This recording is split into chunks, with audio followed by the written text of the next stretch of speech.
जय हिंद, वंदे मातरम। प्यारे साथियों, आ चुके हैं एक और ज़बरदस्त नई वीडियो के साथ। ये है राजस्थान अनुप्रति फ्री कोचिंग योजना 2025। जी हाँ, फ्री कोचिंग मिलेगी, फ्री में हॉस्टल मिलेगा।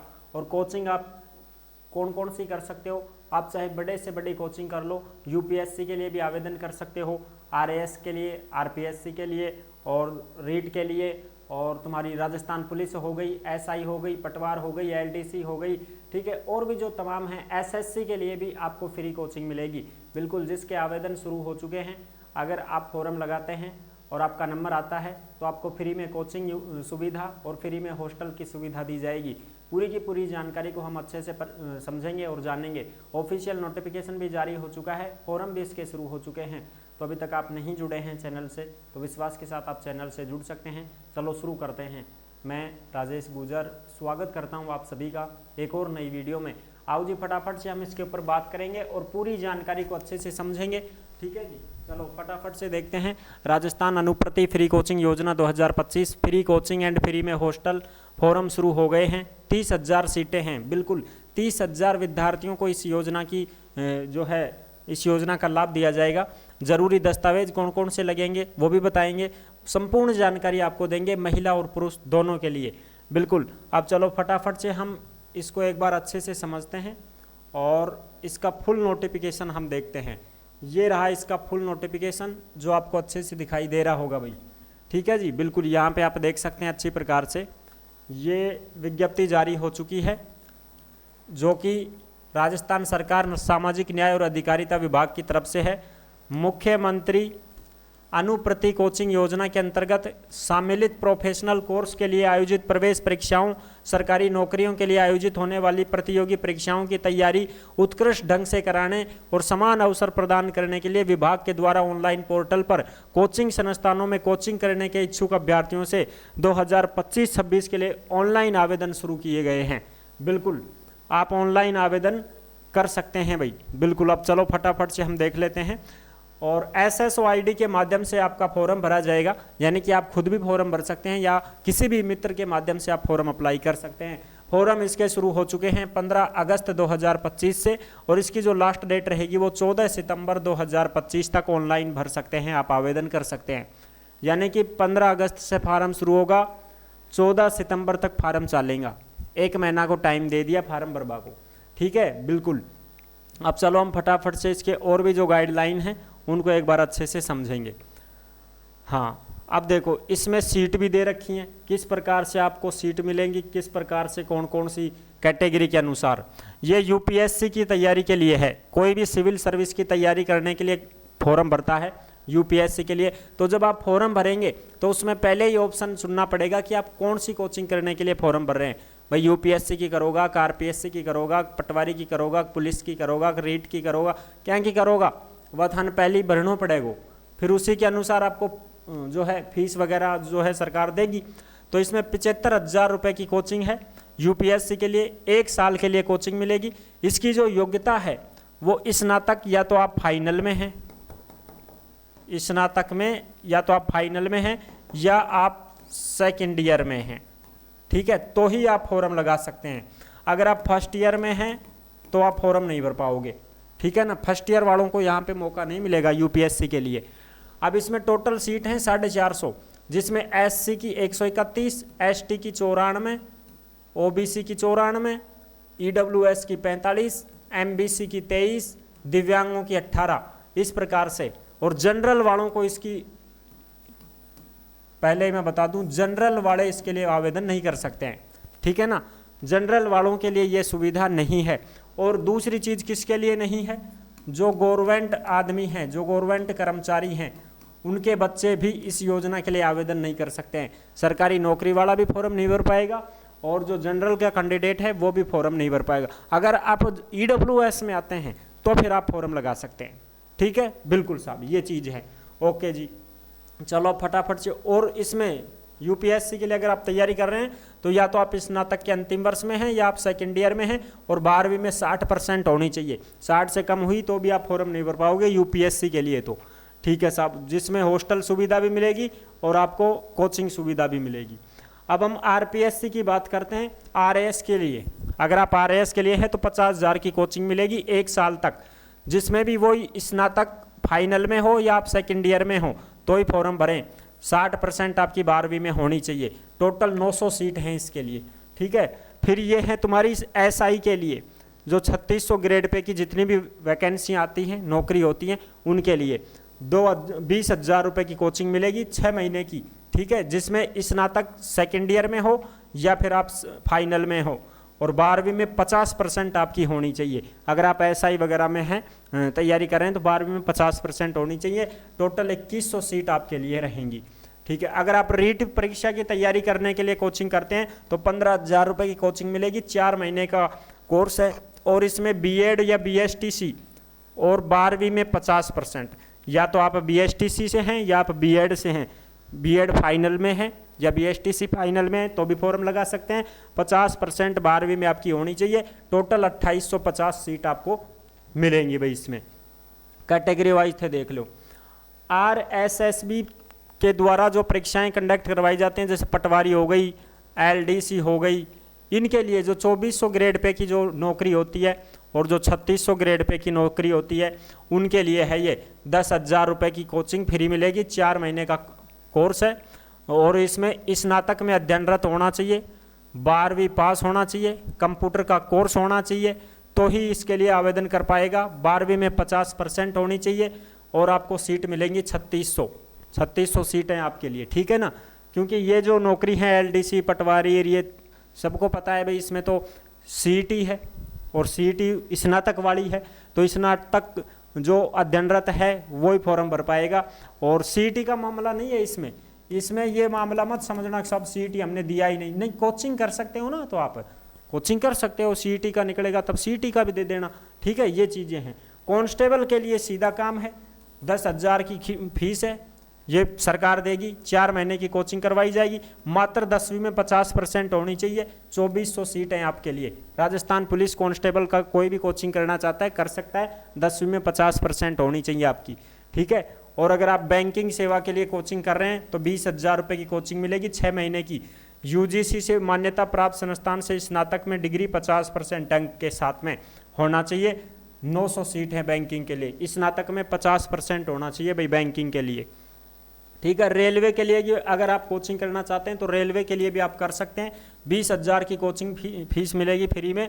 6 महीने की कोचिंग है। स्नातक में अध्ययनरत होना चाहिए। 12वीं में 50% होनी चाहिए। 900 सीटें आपके लिए। 12वीं में तो 50 से कम तो काम ही नहीं है, और स्नातक में अध्ययनरत होना चाहिए। आप रेलवे के लिए कर सकते हैं। और UPSC द्वारा आयोजित कंबाइंड डिफेंस सर्विसेज जो CDS staff selection commission SSC जो है, इसके लिए भी आप कोचिंग कर सकते हैं। 40,000 रुपये की कोचिंग मिलेगी। 25,000 रुपये का हॉस्टल जो है वो मिल जाएगा। 1 साल के लिए करवाया जाएगा। स्नातक के अंतिम वर्ष में हो या स्नातक के सेकेंड ईयर में हो, और 12वीं में 50% हो तो आप फॉर्म लगा सकते हैं। 900 सीट आपके लिए हैं, ठीक है। और ये सभी के लिए हॉस्टल सुविधा नहीं मिलेगी। तुम सोच रहे हो सबके लिए ये हॉस्टल सुविधा मिल जाएगी, नहीं, सबके लिए नहीं है। जैसे यहाँ पे दे रखा है, ये तो हो गई कोचिंग फीस, ये हो गई तुम्हारी हॉस्टल फीस। अब रेलवे के लिए थोड़ी है, रेलवे के लिए सिर्फ कोचिंग है, हॉस्टल सुविधा नहीं मिलेगी। इसी प्रकार से आप और भी देख सकते हैं, और भी हैं यहाँ पे देखो, और भी मैं आपको दिखाऊं। जैसे जेई नीट की जो तैयारी करने वाले हैं, 70,000 की कोचिंग फ्री, 55,000 रुपये हॉस्टल का सुविधा, 2 साल की कोचिंग रहेगी। और इस जेई नीट में जो योग्यता मांगी गई है, 10वीं में 50% होनी चाहिए, 11वीं 12वीं में अध्ययनरत होना चाहिए, वो कैंडिडेट फॉर्म लगा सकता है। 12,000 सीटें हैं आपके लिए जेई नीट वालों की, ठीक है, जिसमें हॉस्टल भी है और कोचिंग भी है, दोनों आपको फ्री मिलेंगी भाई, ठीक है। इसी प्रकार से और भी हैं, ये देख सकते हो आप, ठीक है ना। और अब इसमें देखो मैं आपको एक चीज़ बताता हूँ, आप अच्छे से इसमें देख पाओगे कि इसमें जो हॉस्टल सुविधा है वो कौन कौन सी नौकरी के लिए है। RPSC के लिए कोचिंग भी है, हॉस्टल भी है। लेकिन आप SI के लिए करना चाहते हो तो सिर्फ कोचिंग फ्री है, हॉस्टल नहीं है। रीट की परीक्षा के लिए करना चाहते हो कोचिंग, सिर्फ कोचिंग फ्री है 15,000 की, हॉस्टल फ्री नहीं है आपका, ठीक है ना। बिल्कुल, अगर आपको कोचिंग कहीं पे भी मिलती है तो आपको रहना पड़ेगा, वहाँ कोचिंग करनी पड़ेगी। और टोटल जो सीटें हैं वो 30,000 हैं भाई, टोटल जो सीटें हैं वो 30,000 सीटें हैं। इसके लिए आप अच्छे से देख सकते हैं, 30,000 सीटों पर ये काम चल रहा है आपका। राजस्थान का मूल निवासी होना चाहिए। SC ST OBC MBC EWS के छात्र छात्राओं के लिए ये योजना है, जनरल के लिए नहीं है। सरकारी नौकरी वाले के बच्चे कोचिंग नहीं कर सकते हैं, और वो कैंडिडेट भी कोचिंग के लिए आवेदन नहीं कर पाएगा जिसने पहले सुविधा ले ली हो, ठीक है ना। एक मिनट भाई, ऐसा कैंडिडेट भी इसके लिए आवेदन नहीं कर पाएगा जो पहले से ही कोचिंग की सुविधा ले चुका हो सरकारी की तरफ से। ये जिसने इस अनुप्रति कोचिंग योजना का लाभ पहले से ले लिया तो वो आवेदन नहीं कर पाएगा भाई, ठीक है ना। बिल्कुल ये चीज़ है। अब हम बात करेंगे इसमें क्या क्या चीज़ें लगती हैं, क्या क्या नहीं है, वो चीज़ भी हम एक बार अच्छे से समझते हैं इसमें कि भाई और अपने को कौन कौन सी चीज़ें देखनी है वो देख लेते हैं एक बार। और कोचिंग इसमें पहले से ही सारा का सारा मटेरियल सिस्टम है भाई कि भाई कौन सी कोचिंग मिलेगी कौन सी नहीं मिलेगी, ठीक है। क्योंकि सरकार ने ऐसी कोचिंगों को चुना है जो कोचिंगें ये अच्छे रिजल्ट देती हैं। जैसे यूपीएससी के लिए 2% रिजल्ट दे चुकी हो, जैसे बच्चे उसमें 1000 हैं, बच्चे उसमें 100 हैं, तो 2% बच्चों का सिलेक्शन हुआ हो, ऐसी कोचिंगों को चुना है सरकार ने, ठीक है ना। बिल्कुल वैसी कोचिंग नहीं मिलेंगी आपको। ये कोचिंग जैसे नीट जेई है, इसमें 5% तक सिलेक्शन होते हों उस कोचिंग में, वो कोचिंग मिलेंगी आपको। अब अभ्यर्थियों की पात्रता क्या है, शर्तें क्या हैं, वो आप यहाँ पे देख सकते हैं। राजस्थान का मूल निवासी हो, SC ST OBC MBC EWS और विशेष योग्यजन, दिव्यांग कैंडिडेट, अल्पसंख्यक वर्ग के बच्चे, वो इसमें आवेदन कर सकते हैं। जनरल वाले नहीं कर सकते। जिनके माता पिता अभिभावक सरकारी सेवा में हैं वो भी फॉर्म नहीं भर पाएंगे। और जो माता पिता 8 लाख से ज़्यादा कमाते हैं वो भी फॉर्म नहीं भर पाएंगे। आपकी वार्षिक आय 8 लाख रुपए तक हो तो आप इसके लिए आवेदन कर सकते हैं, ठीक है ना। लेकिन 8 लाख क्यों करवाओगा, कम कोई करवा लीजिए, ठीक है ना। और भी इसमें जो चीज़ें हैं वो हम देखेंगे। हाँ, इसमें आधार कार्ड, जन आधार कार्ड, ये चीज़ें चाहिए। 10वीं 12वीं की मार्कशीट। देखो SSOID के माध्यम से आपको फॉर्म भरना है, मित्र के माध्यम से, SSOID के माध्यम से। जन आधार कार्ड चाहिए आपको, आधार कार्ड चाहिए, 10वीं 12वीं की मार्कशीट चाहिए, मूल जाति चाहिए और आयकर चाहिए। आयकर जो है तुम्हारा वो भी लगेगा, और आयकर पर होगी नोटेरी, आयकर पर होगी नोटेरी। 2 कैंडिडेटों के होंगे हस्ताक्षर, समझ रहे हो। 2 कोई भी रजिस्टर्ड ऑफिसर हैं, लेक्चरर हैं, डॉक्टर हैं, उनके आपको साइन करवाने हैं। 10वीं 12वीं की परसेंटेज के बेस पर ही आपका सिलेक्शन होगा। मेरिट कौन सी बनेगी, 10वीं 12वीं में जितनी परसेंटेज आपकी बनी है उसी के अकॉर्डिंग आपका चयन किया जाएगा भाई। अब 10वीं 12वीं में कहने के साहब हमारी तो फिक्स ही 50-50 ही बनी है तो आपको कोचिंग नहीं मिलेगी भाई। मेरिट के हिसाब से कोचिंग मिलेगी। और 50 से कम बनी है तो आपका फॉर्म ही नहीं भरा जाएगा, समझ रहे हो ना। 50 से कम बनी है तो फॉर्म ही नहीं भरा जाएगा। कई खड़ा भी हो जाएगा कि साहब गिरस लाग रही भर दो फार्म। अरे गिरस वाला को तो एडे काम ही कौन है भाई, समझ गा। हाँ, 50 से ऊपर आपकी परसेंटेज होनी चाहिए 10वीं में, तभी जाके काम बनेगा। 10वीं या फिर 12वीं में जो मांगी गई है 12वीं तो 12वीं, पुलिस के लिए 10वीं मांगी गई है तो 10वीं में 50% होनी चाहिए, समझ रहे हो। और फिर उसके बाद में आपकी 3 गुना विद्यार्थियों की सूची जारी की जाएगी भाई। हाँ, इस बात का आप ध्यान रखें। आगे देखो, इसमें और भी जो जानकारी है वो मैं आपको पूरी चीज़ें बता देता हूँ। आवास भत्ता जो है वो किस प्रकार से दिया जाएगा, तो वो सभी के लिए नहीं है आवास योजना का लाभ। यानी कि हॉस्टल सुविधा सबके लिए थोड़ी है। मैंने आपको बताया था ना कि उसमें दे रखा है, जैसे पुलिस के लिए आप फॉर्म भर रहे हो तो पुलिस के लिए थोड़ी मिलेगी हॉस्टल सुविधा, नहीं मिलेगी। यूपीएससी द्वारा आयोजित सिविल सेवा, आरपीएससी द्वारा आयोजित, ठीक है। और जैसे मेडिकल इंजीनियरिंग, जेई नीट के लिए मिल जाएगी और एसएससी की परीक्षाओं के लिए मिल जाएगी, बाकी के लिए नहीं मिलेगी भाई, ठीक है। और जो भी कैंडिडेट आवास छोड़कर अन्य शहर में आकर रहने चाहते हैं वो अपना 40,000 रुपये तक का हॉस्टल का सुविधा ले सकते हैं, बाकी को नहीं मिलेगी। और इसके लिए आपको क्या देना पड़ेगा, जिस हॉस्टल में आप रहते हैं या आपने रूम ले रखा है तो रूम रेंट, किरायानामा, वो चीज़ें आपको देना पड़ेगा, ठीक है। वो चीज़ आपको अपलोड करवाना पड़ेगा। ये चीज़ें आप ध्यान रखें। कोई भी कोचिंग संस्थान है उसको किरायानामा वगैरह, छात्रावास रसीद वगैरह ये प्रस्तुत की जानी होगी, तब जाके आपको ये मिल जाएगा सुविधा। चलो साहब, ये हो गई पूरी की पूरी जानकारी जो मैंने आपको अच्छी प्रकार से समझा दी है। हाँ, कोई भी चीज़ नहीं छोड़ी है हमने, सब कुछ आपको बता दिया है जो आप यहाँ पे अच्छे से समझ सकते हैं और देख सकते हैं।